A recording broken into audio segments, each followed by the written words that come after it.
Hello, my name is Jessica Evans, and I'm interviewing Melvin Rowe at his home in Sulphur, Kentucky. Today is Saturday, May 10th, 2025. This interview is part of the Kentucky Craft History and Education Association's mission to gather, conserve, and present the history and ongoing impact of crafts in Kentucky. Our videographer today is Tyler McDaniel.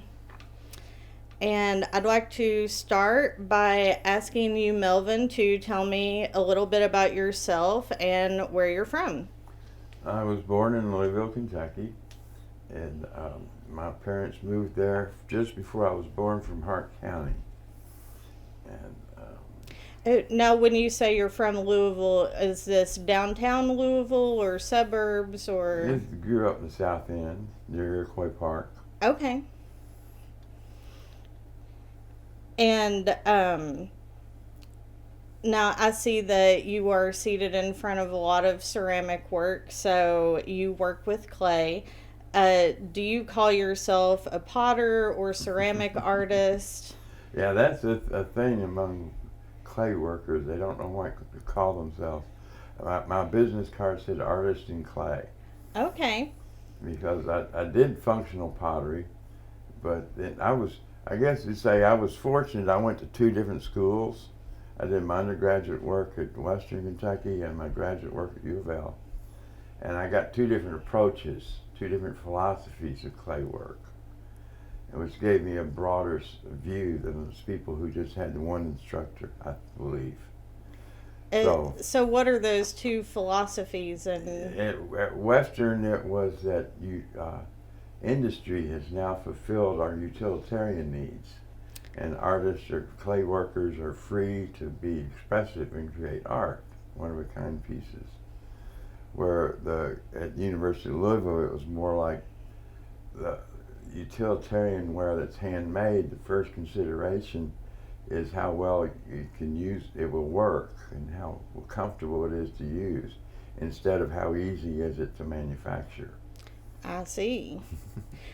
uh, yeah, that um, to me is a question I hear a lot is Mm-hmm. do you consider pottery an art or a craft? And I find that a lot of people kind of have to toe the line or they might be a little of Mm-hmm.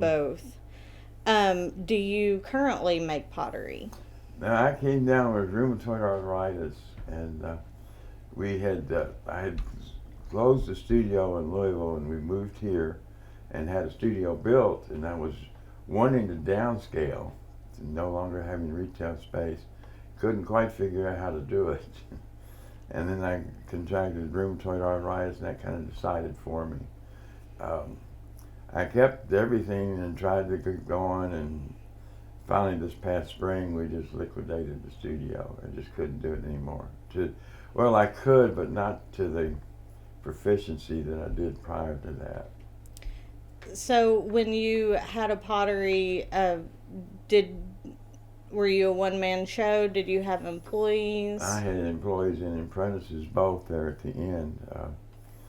I would have people come to me and want to learn, and they would do chores. They would do the non-skilled stuff, clean, dust. You create a lot of dust in a pottery shop, and when something comes out of the kiln, it's not finished. It's got to have price tags and stickers or bamboo handles, whatever. And they would take care of that chore type stuff in exchange for lessons. I had people with art degrees come wanting to learn glaze chemistry, and I could take them through a series of exercises to develop their own glaze. Now, did you apprentice with anybody as you were getting started? No, no, never had. I actually tried to find people to get some advice from. We couldn't find anything. But you went to two different universities Mm-hmm. to kind of develop your skills. Um, and then did you immediately open a studio after you graduated I or started doing art fairs. I was doing art fairs while I was still in college. okay. Um, they were different in those days. you just hear on the radio there was an art fair that weekend, and then you just showed up with 4 card tables and paid $5-10. Um, I don't see how people can start off today with it costing hundreds of dollars to even put up a booth. But anyway, yeah, I was still in school when I started, and it was a gradual thing. That well, there were some people that went to Western, they're upperclassmen that were very good in what they did, and they graduated. And a year or two later, they came back to visit. They were in one of the classrooms, and they were complaining that they had degrees in printmaking, and said that there's no ads for printmakers in the paper. And the instructor said, well, we never promised you you'd get a job. We promised to educate you in what you told us you wanted to be educated in. And they were working in bookstores and were very bitter. So that influenced me. I didn't want to be that way.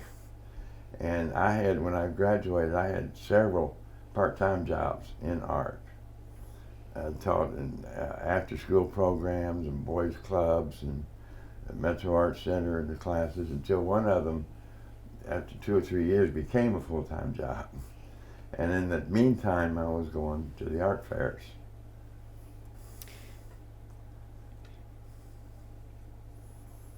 So, that full-time job that you mentioned, what was that? As assistant director at Metro Art Center, which is part of Metropolitan Parks and Recreation in Pleasure Ridge Park out on Dixie Highway. And that ended up, you eventually became the director of the Metro Art Center.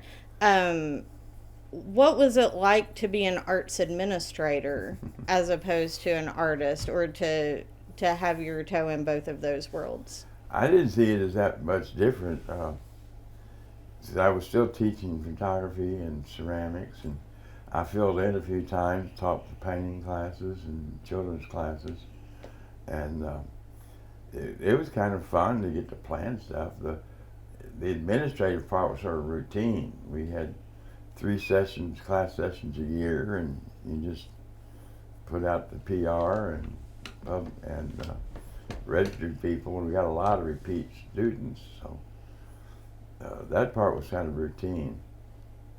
And how many years were you there? I'm not sure. I think it was around 8. I'm not sure exactly.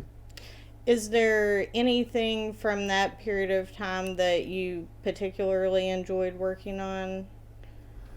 Well, I think when I started there, they had 2 electric kilns they were using to melt bottles, and 250 molds, slip cast molds. And by the time I left, they had full glaze chemistry inventory, a pug mill, potter's wheels. I don't know what they have now, but I understand they're still going. So you really helped build that studio up. Mm-hmm. So you mentioned that you taught as an adjunct at different places. Did you ever offer workshops at any other? Yeah, I did things through the Louisville Visual Arts Association. I keep wanting to say the Water Tower, which is not in the Water Tower anymore. But I did workshops at the Water Tower. I did things. There was a company called Ohio Ceramic Supply. I did some stuff there. More recently, I did Small Town Gallery, did a clay workshop in Brooks, Kentucky. So. Can you talk a little bit more about what it was like to participate in those early art shows? Well, there was no such thing as jurying. Even St. James withheld pre-registered spaces. You know, if you've got 100 spaces, you got 100 spaces, but if 300 people show up, they'll fit themselves in. So there was a lot of resistance to jurying at first. And you just showed up. You heard there was, the hard part was finding out about them sometimes, but at least I literally just hear them on the radio sometimes and just show up. And What do you think the public perception of art and craft during those days was? Well, the older generation, they they didn't buy it. It was all people my age and younger, um, when they didn't have much money. But the older people were still into their like antiques and Ming Dynasty vases and you know fine china, not the handmade pottery. Do you think So that that changed over the years? yeah, it evolved and expanded on what people saw and liked and the crowds that came. So eventually, um, you kind of branched out on your own to be a full time potter. Hmm. When did that happen? It was in the early '80s. And what prompted that decision for you? Well, that's what I always wanted to do. I thought at the time I was also wholesaling, and I thought at the time maybe I just needed one or two more accounts and it would make the crossover. But it really started with the uh, just had enough so much I couldn't keep up with it at the wholesale and going to the shows. I was still working out of my home, out of the basement was the studio, but this was having trouble having enough time to work on making that stuff. And then when you did open your first studio, it was in downtown Louisville, Well, my or first shop retail outlet was just 125 square foot, just a showroom in Bakery Square. It was a commercial bakery in Butchertown, part neighborhood of Louisville, that had been converted into shops and galleries.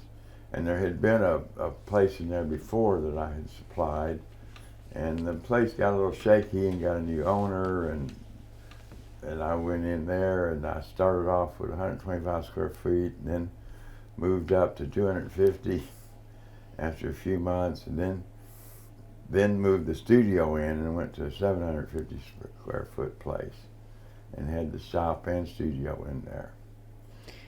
so you mentioned you sold wholesale, you sold retail, you sold at craft shows. Hmm. You also taught workshops, so you really had to diversify your income.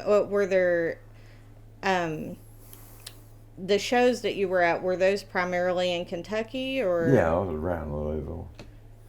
I mean, most of them don't exist anymore. Like there used to be a 4th of July art fair in New Albany, putting on by the JCs. That's one of them. We had a sudden thunderstorm one year, and there were aluminum lawn chairs rolling down the street. Uh, did your pottery studio have a name? Pottery Rowe, ROWE, which is my last name. And how long did you operate that pottery studio? Oh, I started in '72. We didn't get tax stuff until much later, but that went on to about 4 years ago. So I'm not great with quick math, but definitely over 40 years, close to Hmm. 50 years. Close to 50. Has your family been supportive or involved in your craft work at all? Not directly. I think my parents, coming from a farm, and they just assumed college wouldn't teach you something if you couldn't use it, and so nobody ever told me I couldn't do it. You hear that, that well, they say you can't make a living at that. Nobody ever told me, so I just did it. Have you studied the pottery of other cultures? Oh Or yeah. was there anything that you kind of absorbed into your work? Well, my graduate school was with Tom Marsh, who spent time in Japan, and we got a heavy dose of Japanese ceramics and Japanese aesthetics, which is different than our Western culture. Um, our culture has based on Greek sense of aesthetics, which is perfect symmetry, perfect balance, where the Japanese approach is more like humanistic, and humans are flawed, and so you master the perfect flaw. Um, and So there was a lot of those things came from that, and but also looked into other things like Southwestern, the pit firings. I notice there's some horsehair Mm-hmm. example behind you. Yeah, there for a while I was working with Old Friends Farm in Georgetown. When they would have an open house, I fixed up a portable electric raku kiln that we could go there when they had a fundraiser, and I'd have all these pots that are ready to fire, and we had hair from all those retired racehorses, and the fans could pick which horse and which pot they wanted, and I could fire them right there for them. Oh, wow. It, so being so close to Churchill Downs, did I heard you say you used to have horses. Mm-hmm. How has that played into your work? And I grew up a mile south of Churchill Downs, and we had an off-the-track thoroughbred. And I joke about it, in Kentucky, if you make pottery, you got to slap a horse on something. If you're in Nashville, you got to slap a guitar. And but we didn't just slap a horse on it. I worked from photographs of our off-the-track thoroughbred, whose racing name was Sonsmanship. We called him Sonny. And so I made Sonny mugs. I had a tag with it that told the story that this was my off-the-track thoroughbred that came from the Secretariat Center at the Horse Park in Lexington, and had his whole story with a picture of me and Sonny on the card that was attached to the mugs that had his picture on it. You can't get much more authentic than that.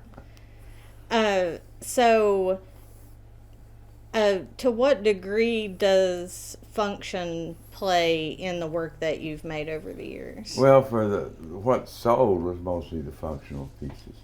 Now, you occasionally you'd sell the more art pieces, but if you're gonna, it didn't take me long to figure out that I needed a wide variety of objects that were functional, that were useful, and when you're learning to throw on the wheel, you're first trying to bring the clay up. You're fighting gravity and centrifugal force, and so you start making like vases and things, and then you've got to learn to turn a foot rim, so you make a bowl.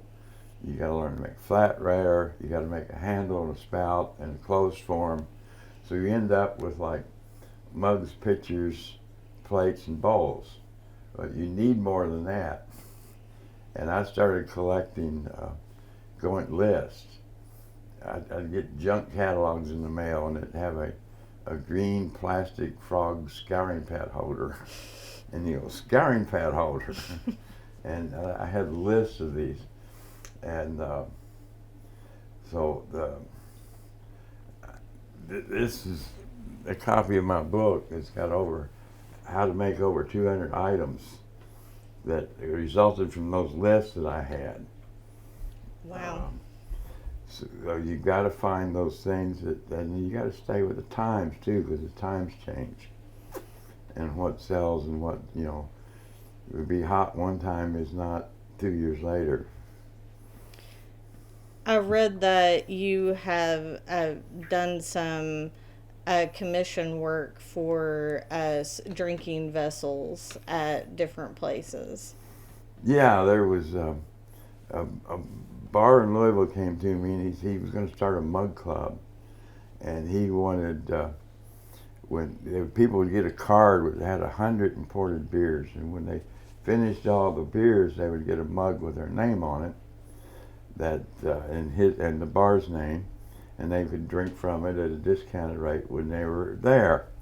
And it had to be hand lettered. I don't really like lettering. It's hard to do that on a curved surface with the glazes. And he's going to maybe sell 6 of these things, you know. And when last was in touch with him, we made over 3,000. They had to build a building out behind, a storage building behind the bar to store them all. They're numbered on the bottom. And I had a man from who went to Berea College and majored in ceramics. He was helping me make them. He was making them there at the end. Oh, what was his name? Adams. I'm going to go blank. He's got a place in Louisville now. And so when I couldn't throw anymore, for a year he did them, and we split the money, and then he took it over. So as far as I know, he's still making them. That's an excellent tradition to keep going. So can you generally describe your work for us? I see you've dabbled in a lot of different styles, but if there was one continuous thread for your work. Well, over 50 years, you go through there's a lot of different styles. There's things here that aren't really, things I do that aren't represented here. But probably what I'm best known for is the whimsical. I did a lot with racehorses and animals and teapots shaped with animals and things. What I've always fell back on was abstracted landscapes in the glazes, sort of glazed paintings. That to me, and there the last few years I had glazed patterns that were abstracted landscapes. And you may not have always seen it, but it gave me a reference for composing. And you're not really painting like you are with a brush. My primary tool was an ear syringe that I could take and depending on the thickness of the glaze and how hard you squeezed and how fast you moved, and you could do a lot of intricate things with an ear syringe. So, did you make your own glazes? Oh yeah, I was fascinated with glaze recipes from college on. I had there used to be a publication, Ceramics Monthly. I had articles published in there on glaze chemistry. My thesis in graduate school was on glaze chemistry, and the understanding how it all works and everything was just, and coming up with new things was amazing to me. Where did you source your raw materials? Just normal suppliers for the most part. Was there one around here? Yeah. In those days? Yeah, through the years they changed, but yeah, there was one in Louisville, there were 2 in Louisville, now there's one, they're based in Lexington, but they've got an office in Louisville. That one's Kentucky Medworks, Mm-hmm. right? What type of clay body did you use, or all kinds? Initially, I used my own. I mean, again, I developed it over 5 years. The purist philosophy, if it's not your glaze and it's not your clay body, it's not your work. Which you don't see oil painters making their own glazes, or their own paints, or weaving their own canvas. But that was the purest thing when I was in school. And there wasn't any available to purchase. You couldn't buy commercial glazes except for the low fire slip casting, things that people call ceramics. They just, the closest supplier when I got out of college was in Chicago. So you pretty much had to mix your own thing. And then your clay body should be appropriate to what you're doing. If you're doing large sculpture pieces, or if you're doing things that are going in the microwave, that's, 2 different clay bodies. So you have to have a clay body. Now there's thousands of them on the market that you can, just pick one and try it, test it. But out of college, there wasn't anything. What type of firing method were you using, and to what temperature? I fired a cone 08, which is about 2200 degrees, in electric kilns. which again falls into the glaze recipes, the glaze chemistry. When I got out of college, they didn't know anything. The electric kilns wouldn't go that high. They were only low fire earthenware. And they came out with kilns that would go to cone 6, and later cone 8, and eventually cone 10. But all the books are on high fire reduction. The only thing they knew about oxidation was there would be a corner of the kiln that didn't reduce well. And so when you had this reduction glaze down there, this is what happened. That's about all they knew. So this was a whole new field of experimenting with high fire, electric oxidation. And what I found is a lot of times the kiln does it all for you in high fire reduction. You can put a clear glaze on and take some red iron oxide and water and do some brush work. And the kiln just has it burst into this glorious appearance. And oxidation, you got to do the work. You got to put it in to get those effects. The kiln doesn't do it for you; it just melts them. Right.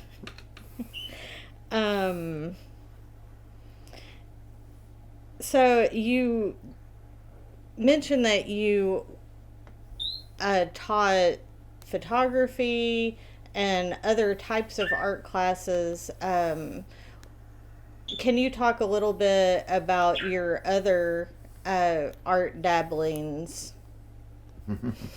Well, in the olden days, 200, 300 years ago, if you were going to be a pottery apprentice under the local potter, and that's all you knew. And today you go to college and you take classes in printmaking and drawing and anatomy and painting and sculpture and all these things. So you get a broader view of the world than just a village potter. And like we had when I first went to Metro Art Center, I had one course in photography in college, and it was in mass communication, and it was to get a photograph good enough to reproduce in a grainy newspaper at the time. And but we learned to develop film and print, make prints. And when I started with Metro Art Center, they said, we had a grant and a workshop a few years ago, and we got this whole nice dark room, but nobody knows how to use it. Like, well, I know the basics. So I started off with, just a basic photography class. And you were learning along with your students, probably. Yeah, and it was they had real nice equipment, and starting off, you can buy a $20 filter for your camera, where a potter's wheel was hundreds of dollars. So I got up to where I had a solo artist exhibition in a photography gallery. And I decided, well, I've either got to iron the bugs out or quit. Clay was my first love. When you initially went to school, did you know that you were going to study art and pottery specifically? I went to school to become I majored in art to be a cartoonist. I drew my first cartoon in the 4th grade. And I remember that because the teacher told my parents at the PTA meeting that she'd never had a student draw a cartoon. And they asked me to be a cartoonist for the college high school paper, but I didn't have the free period. And I didn't know that you should have majored in mass comm and commercial art. I majored in fine art. And like I said, I loved to make things as a kid, and the freshman year I took the first ceramics class. And here was this material I could make anything with. And I have. There's everything from bathroom sinks to fireplaces. You could, anything from thimbles to big, it's complete dinnerware sets, full service.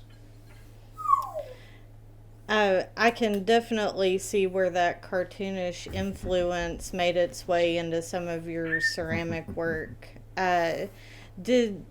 So aside from your functional work that paid the bills, some of your more sculptural work, did you make that with any meaning behind it, or did did you ever make work that had political messaging? Just one time, I was doing the whimsical thing started with one Christmas I made doggy mugs for all the kids in my family, and the ears were the handles, and they were pretty. And then I took that idea and blew it up into a teapot, and was playing with different animals and different things, and there was a department store downtown that had empty store windows, and they asked the art galleries to put things in the windows, and each one of us had a window display, and I put one in one of the windows, and we put the first cat teapot in there, and I had to go get it the next day out of the window because somebody wanted it, and so I sent some to a show in La Jolla, California, and at the next year, you sent them things for a teapot show for 2 or 3 years, and then they said that the Republican National Convention was going to be there. Did I have any elephants? Wow. And so I did some elephant teapots, and one of them it was when Bob Doyle ran, because one of them featured him. And they were things like, one of them had stacks of pots, and teapots and pitchers that were in stars and stripes that it was balancing on its trunk, and they were just titled Balancing the Budget.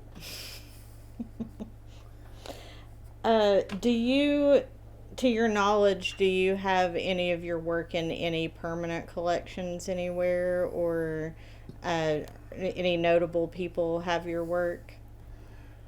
Yes, but I couldn't say off the top of my head. I wasn't thinking about that.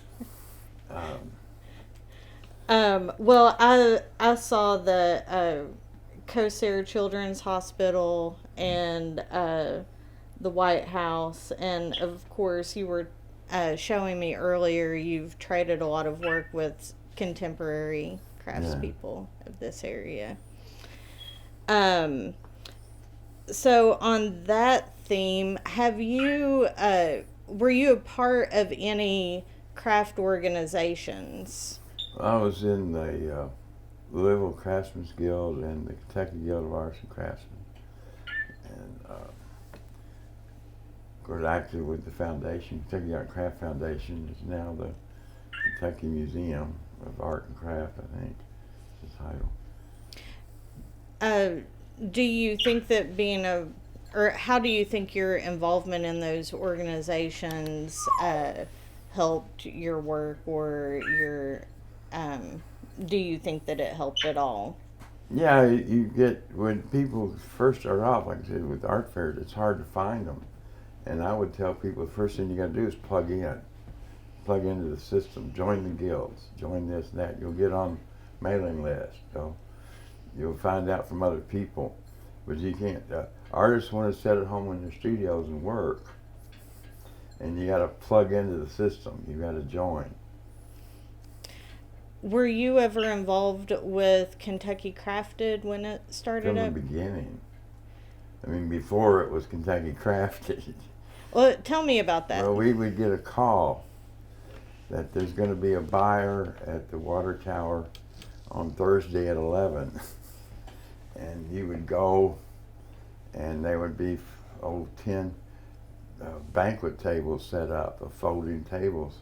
No signs, no tablecloths. You put 4 or 5 pots on a table, and somebody else has got theirs, and they would bring in one buyer who would go around and look at each thing, or they'd get a call. There's going to be a buyer in Berry Hill in Frankfurt on Tuesday, and same thing. You would drive in, and so who was arranging that? Phyllis George Brown and Karen Harshman at the Kentucky Arts Council. Mm-hmm. And that's where it kind of like, well, why don't we get a whole bunch of artists together, craftspeople together at one time, and get a whole bunch of buyers there? And that was the first market. We were in the basement of the museum at the horse park, with a single folding table, no tablecloths, no signage, half a dozen pots on it. And that was the first market. Wow. And so, And David Glenn was next to me. did you And participate that for many years? every one of them up until a few years ago. With the last, Tim Hall was the only one that was, he and I were the only ones still doing every one of them. Wow. And he won. I left when I got arthritis.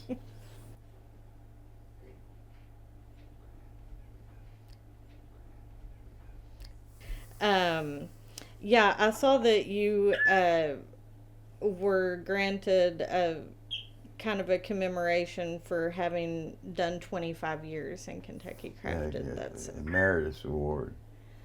a pretty great achievement. Were there any other? You mentioned exhibiting in in California. Were there any other places that were notable that you've exhibited at? Yeah, from that early days, we saw when because it was the whole idea was to get crafts in Bloomingdale's, and they told me I was too contemporary, but I did have a large order from Higbee's of Ohio. And if you've seen A Christmas Story when they're looking in the Christmas windows at the beginning, Mm-hmm. that's Higbee's of Ohio. So I got a large order from them. We got another one from a company that had little shops in malls, but had lots of kitchen stuff. They ordered a whole bunch of like oil and vinegar sets and things like that. So yeah, there was, and I know the market the first few years was kind of moved around and was small, and you would see, I saw buyers would go around. They thought they'd place their orders as they went, and they didn't. They collected price sheets, and then you'd see them standing off to the side, trying to shuffle through their papers and look at their budget and decide what to go back and order. And I remember sometimes I'd call Fran on Monday, Fran Redmond, and we'd talk a long time about what happened and what was, and we were both kind of fired up because it was just that weekend. But I said, you need to put up a table and a coffee pot and some chairs and put a sign on it that says Buyer's Lounge. So there were just little things like that the next year there was one. Yeah, But you just it just were kind of figuring evolved a little bit at a time with things like that. it out. You showed me a book behind you that you wrote, and I saw that you have had articles in or had your work featured in a lot of different publications. What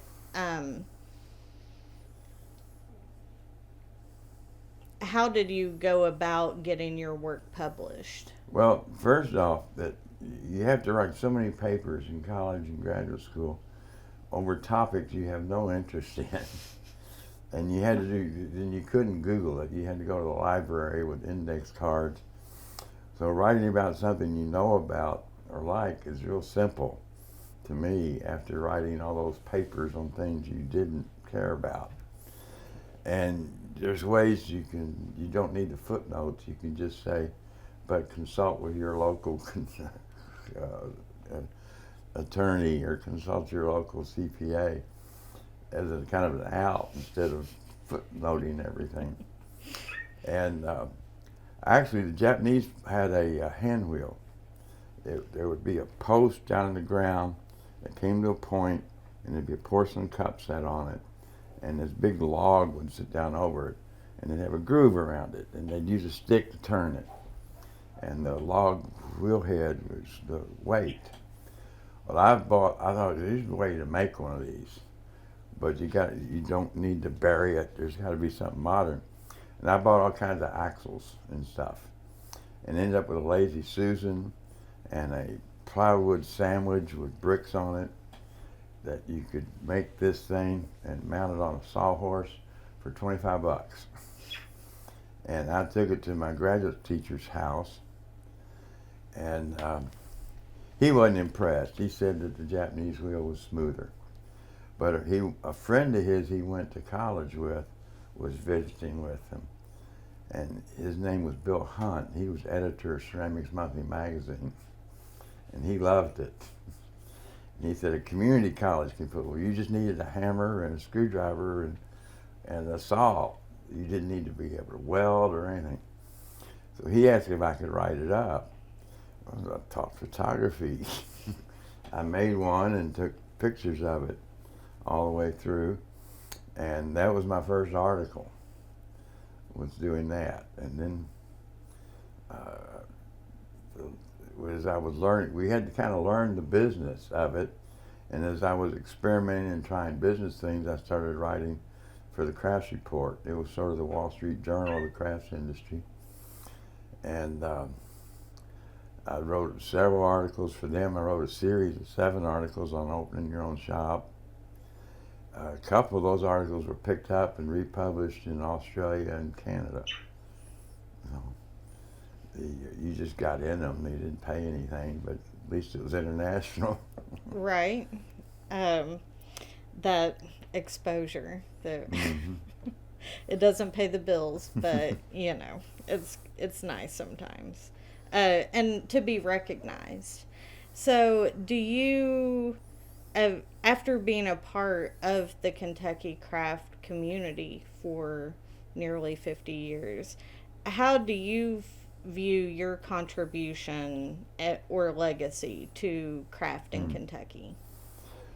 Well, there was one thing that I really liked. That is the Louisville Guild. They had 2 presidents resign and called me to be. I had been VP before, and I came in and said, "You called me. What do you all want to do?" And we had one of the founding members still around, and she said she wanted to start a scholarship fund in honor of the founder of the guild. And I said, well, I don't know anything about scholarships, but there are people that do. And we formed a committee, and they met 2 or 3, and we wrote to different schools and got their applications. And I took all those different applications and looked at them, and I wrote the ways and standards and procedures for it. And we set up a thing through a trust fund that any monies collected aren't given out. They just, and so, yeah, we started the Neil Peterson Art Scholarship that's still going on, and that was in the early 90s. And I get notices of it every year about applying for it. So that was kind of cool that we got that, and I wrote the standards and procedures for it, and it's kind of like, it was all done through the guild board and through meetings, and we was kind of quiet. It was, never on the front page. I felt like that's the way I always worked, was sort of quiet behind the scenes.